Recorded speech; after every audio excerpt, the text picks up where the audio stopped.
Welcome back, French and friends. It's time for our Hagerty Huddle. So we welcome into, where are we? The foyer here, our den here at WCGO, Mayor Steve Hagerty of Evanston, 21st Mayor of Evanston. You can keep up with everything he's doing on his Facebook page and at stevehaggerty.com. Mr. Mayor, welcome. Good to see you again. Thanks, Daniel. Great to be here. I have seen you out and about. I actually haven't seen you, but I know you've been out and about, and I need to come up and I need to meet you when you're at places like Temperance. You were Tuesday. You know, I don't know if you were having a beer with the people, but at least had an open ear for the people. I had 2 beers with the people. Okay, that's enough. That's all. Did Alderman Don Wilson. Perfect. Yes. Okay, what are you hearing? What are some of the concerns, the accolades? Just what's the general temperature since you've made yourself so available to the people of Evanston? Yeah, you know, I think an overriding theme at all of these is about affordability of Evanston. We keep hearing it everywhere. I'd say the other thing that's interesting is a lot of people have a real interest in understanding what it's like to be mayor of a city like Evanston or to be an alderman. Sure. And they're interested in talking about what's the impact of social media these days on, you know, elected officials, as well as sort of the correspondence that you get, the emails and all of that.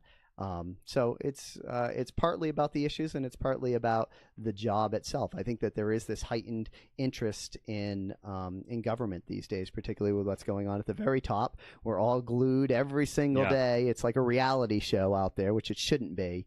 And so I think people are taking more of an interest at the local level.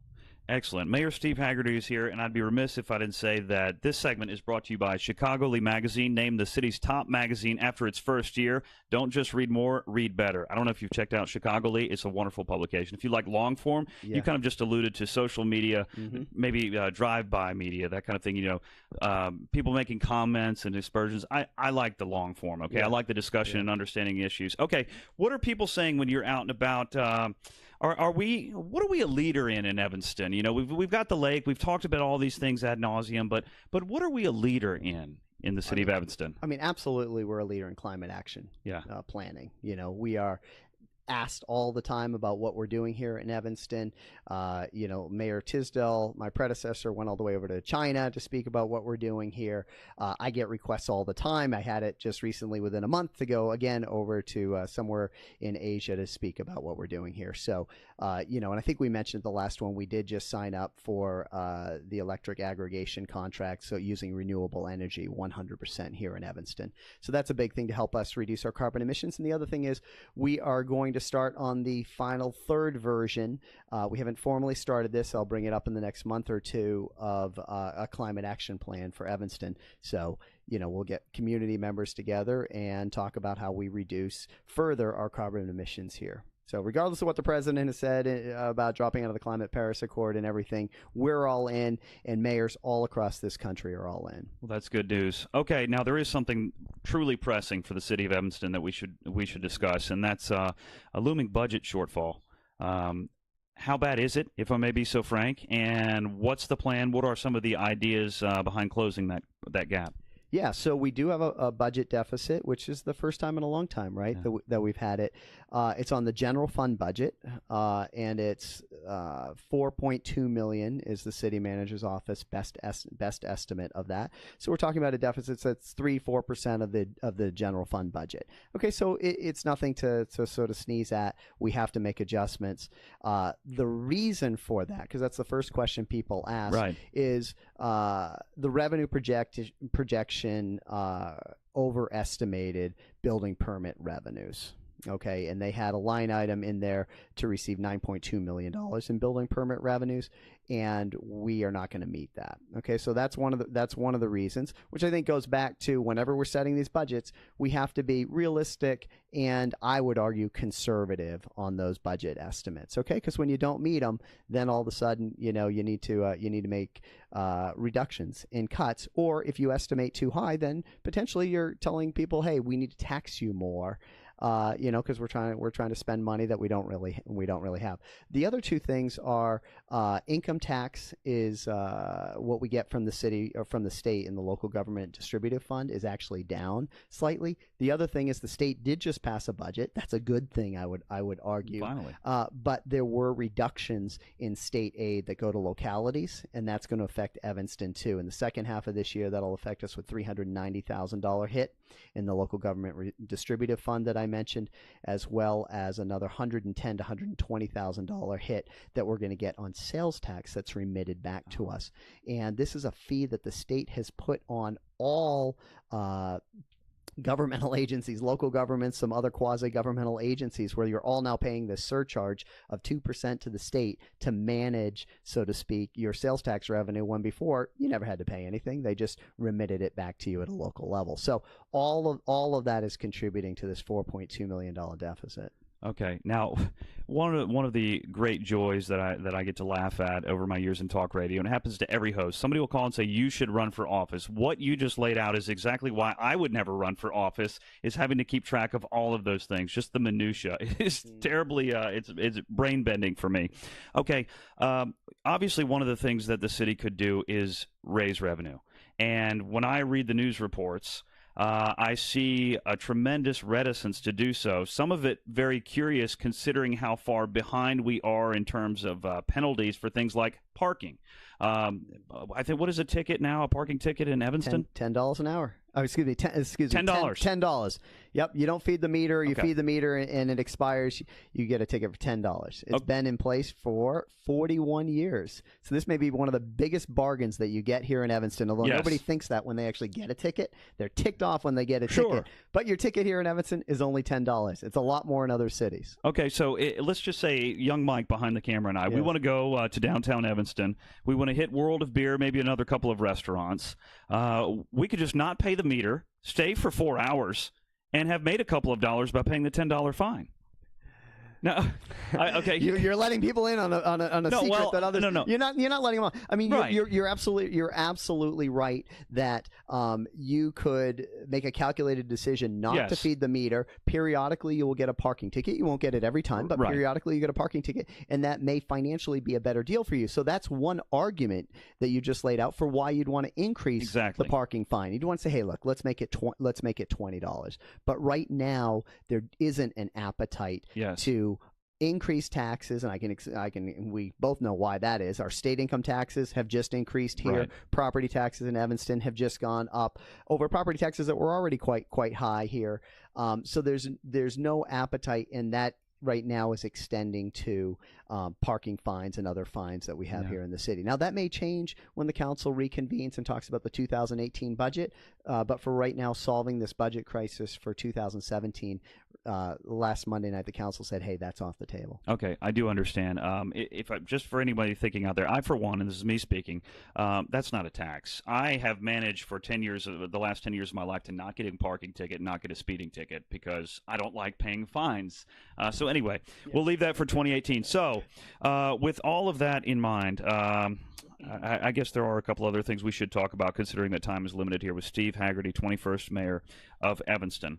Violent crime is down. That's a great thing. I don't know how we could argue otherwise. Let's talk about some of the other projects. I've often thought, when I first came to Evanston, how that corner of Howard in Chicago is not really representative of the beauty of Evanston overall. And it seems like there's finally a legitimate push to see something happen to that corner. Where are we with that?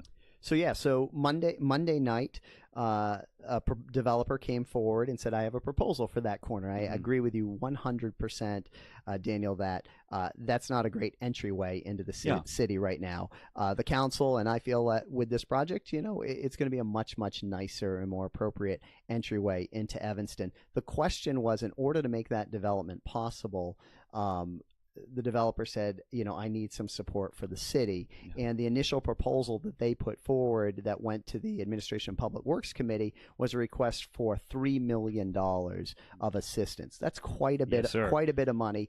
$2 million of that was to come from the TIF that's created in the Howard Street area, and the alderman for that 8th Ward was very supportive of using TIF money for that. The other $1 million was to come from the Affordable Housing Fund, which, we have less than a couple million now in the Affordable Housing Fund.